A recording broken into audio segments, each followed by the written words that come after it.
Yeah, so have a seat on the stool there. B2 job seekers, take one.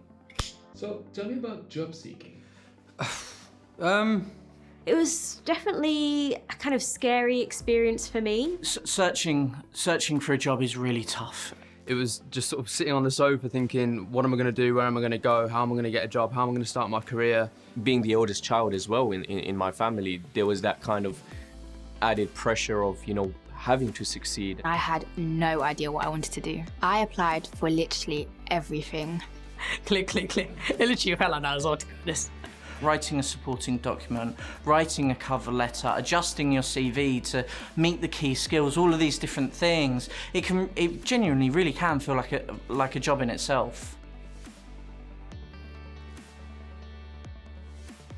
When you're job seeking, it is really important to keep in good habits. So it could be something like still setting a regular alarm. It's about not waking up at 11 o'clock in the morning just because you can. Did you? Sometimes. Start your day with a walk, a run, going for a bike ride, anything like that, just to get the blood flowing, get fresh air, get your day started, and it almost works like a commute. It gets you in that positive mindset of job searching and getting in that positive mindset for the rest of the day. When it comes to your mindset, you have to believe in yourself, because if you don't believe in yourself, how do you expect an employer to believe in you? There's lots of people out there who would like you to believe that they're successful first time at everything. It simply isn't true. Everybody, including all the greats, have had endless rejections, and they've probably learnt more from those rejections than they have from the times that they've been successful. Applying for loads of jobs can be very overwhelming and confusing as well. When I first started applying for jobs, I was applying for so many jobs that I lost track of, who was calling me, what job it was for. So what I did to overcome this was I built a little tracker and I put down the top 10 companies I wanted to work for. Was I at the interview stage? Was I at the assessment center stage or telephone call stage? And also putting timeframes on them, so it helps you understand, what company you're applying for and what research needs to be done prior, so you're prepared for that stage. You can also have a networking tab where you can keep track of all the people you've talked to on social platforms or telephone calls, and you can use that information for your interviews and telephone calls.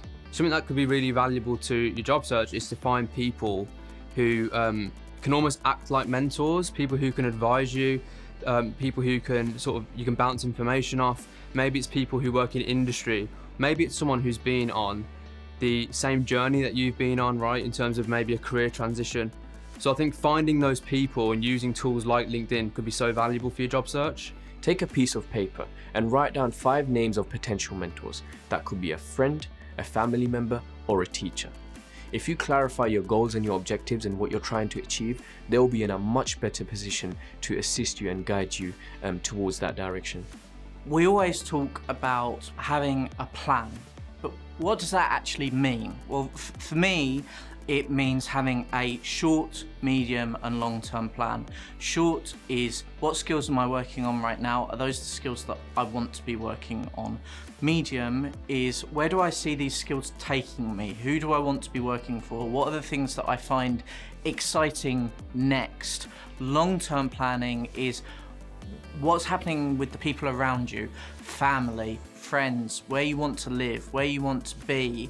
So something that you can do today is to go and write down on a piece of paper or type it on a Word document, what's my short-term plan? What does it look like?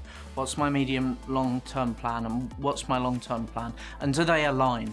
My plan from the very beginning was to get a degree apprenticeship with a top firm. And the way I sort of went about that was to make a Dream 20 list. So grab a piece of paper and write down the names of the top 20 companies that you'd like to work for. Once you've got that list ready, go and proactively apply for them. Companies actually love unprompted applications because it shows that you're interested.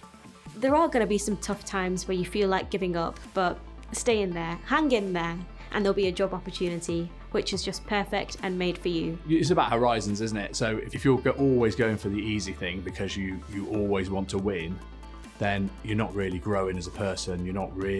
Your success isn't as substantial as the next person. Aim for the stars, isn't it? Aim for the stars and you might reach the moon. Now you know the tips. The hard work starts now. I trust you to put them into action. Grab a piece of paper, make some notes, and go get that job.